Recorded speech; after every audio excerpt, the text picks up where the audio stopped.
Hey, everybody, it's Tony Codispoti from GreatVocalMajority.com website, podcast, YouTube channel, whatever.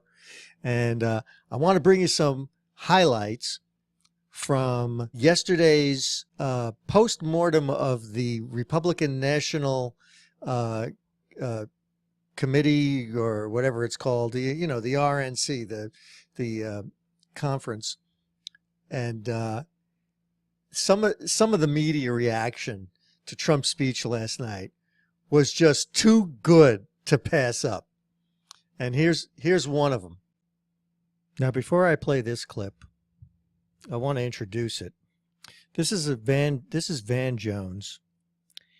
And just if you don't know, Van Jones is a self-avowed communist.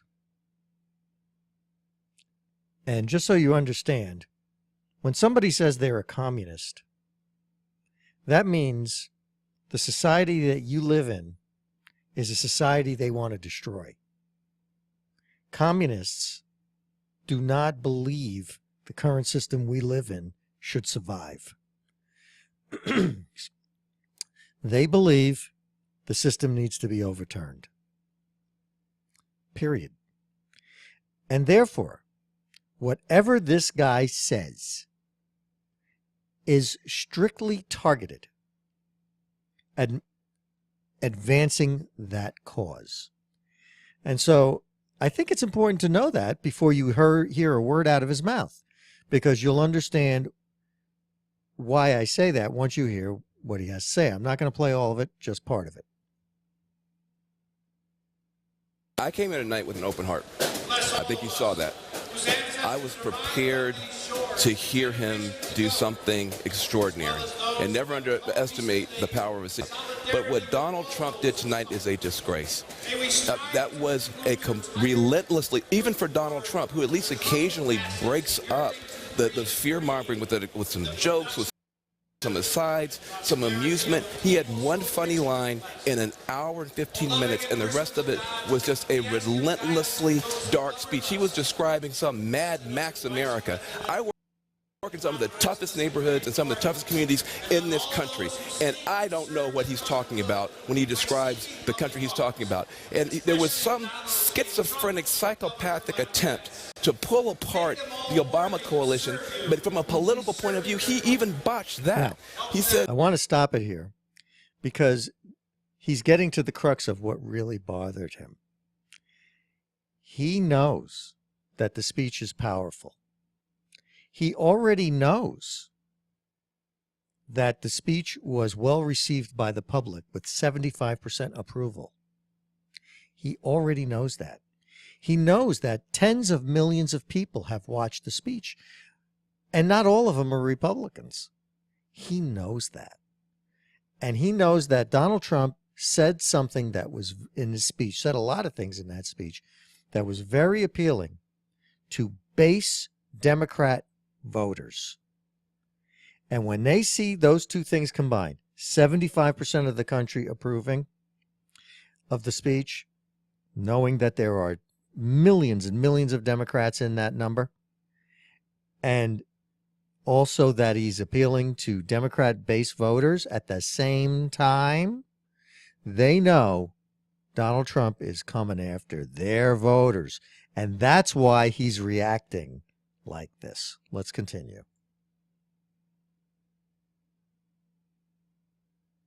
he reaches out to the LGBT community, and he says, foreign ideologies that hate you, I'm against it.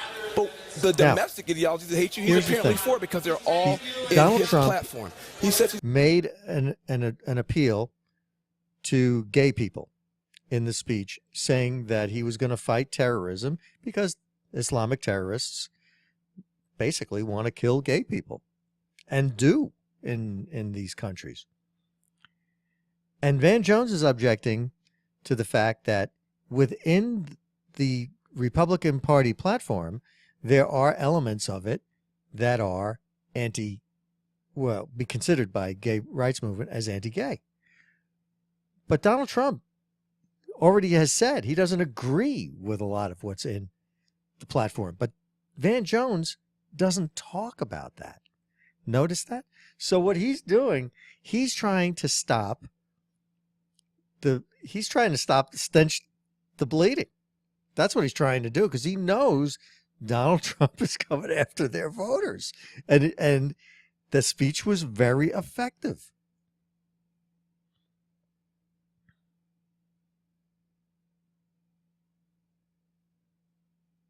Going to reach out to African Americans and deal with their economic pain. It's hard, Anderson, to get a job now, if you're in a community that's over-policed and you have a criminal record. And every other leader in the country people on probably both sides of the aisle have talked about criminal justice. Communities that are over-policed. Is there a community that's over-policed that isn't a high-crime community? Can you tell me of a community that gets a lot of police attention just on the basis of race and not on the basis of crime? I mean, this is the fantasy that these leftists put out there. And he's trying to sell people on Donald Trump promoting racial antipathy. I didn't get that at all in that speech. And if 75% of the country approved of that speech, I don't think most people who saw it agree with Van Jones either.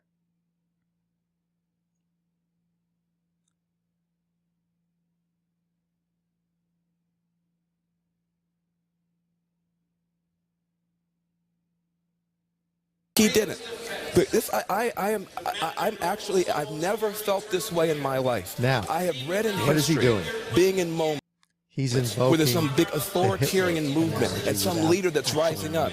And I felt that way this tonight, is where and it was terrifying for me. Over the top. Donald Trump is not Hitler. Donald Trump is nothing like Hitler. This is crazy talk. They talk about authoritarianism. What about Obama?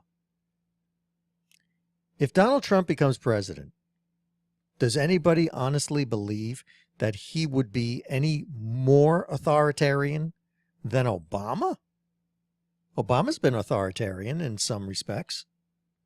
But Van Jones, he isn't scared by that, right? He's not scared by Obama's authoritarianism. He's only scared by the authoritarianism that he imagines from Donald Trump. That is probably never going to happen, because the media will be on Trump all the time he's in office, and so will the Republicans and the Democrats in Congress. I mean, it's just, this is unhinged.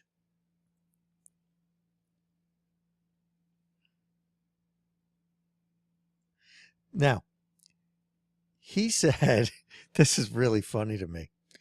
He said, this speech divided the country. This speech divided the country. You're either inspired by this, or 75% you're of the terrified people by who it. saw this thing loved it. By it. I mean, it didn't divide anybody. When has the country been 75% behind anything? I mean, so the fact that 75% of the country approved the speech, the fact that he's a communist, the fact that that Donald Trump is going after the Democrat base, the fact that this guy is obviously panicked, as are so many Democrats, it is astounding